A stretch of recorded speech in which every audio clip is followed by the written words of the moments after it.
circumstance. With me now, though, to discuss some of the international implications of what either win would mean is the international affairs commentator, Tom Gross. Tom, thank you very much for joining us. Could I just start by asking you, if there were a Jeremy Corbyn win, if it was time for a change in Prime Minister, what do you think that would mean in terms of international affairs?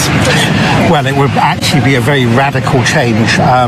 Jeremy Corbyn is someone who, for 4 years, chaired a movement called the Stop the War Coalition. And yet when Russia carpet-bombed Aleppo and other Syrian towns a few months ago, he refused to condemn it.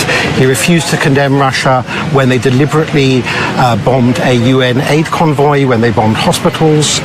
Vis-a-vis Iran, he is someone who accepted the sizable figure of £20,000 to go on the Iranian government propaganda channel, which has since been closed down in Britain, Press TV. Now, among other guests on Press TV are anti-Semitic conspiracy theorists like David Duke, various Holocaust deniers and the like.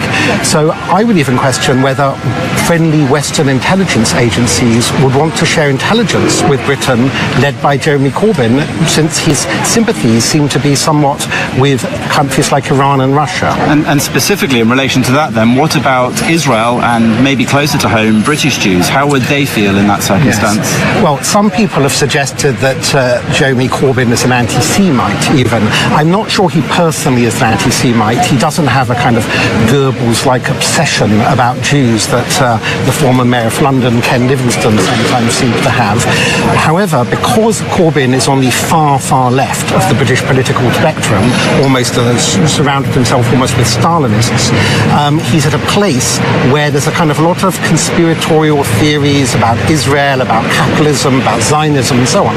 So I think a Corbyn government will be pressured to increase BDS, possibly even to try and sanction or boycott Israel directly. I think for British Jews, there are people around Corbyn who are very vindictive people. So they will try and punish the British Jewish community for calling out his supporters on for their anti-Semitism, people like Ken Livingstone. And there's kind of vindictiveness around some of the people around Corbyn. So I think it will be bad for Israel and British Jews. Indeed. Thanks very much for that vision into what it might mean internationally should there be a change in Prime Minister Jeremy Corbyn.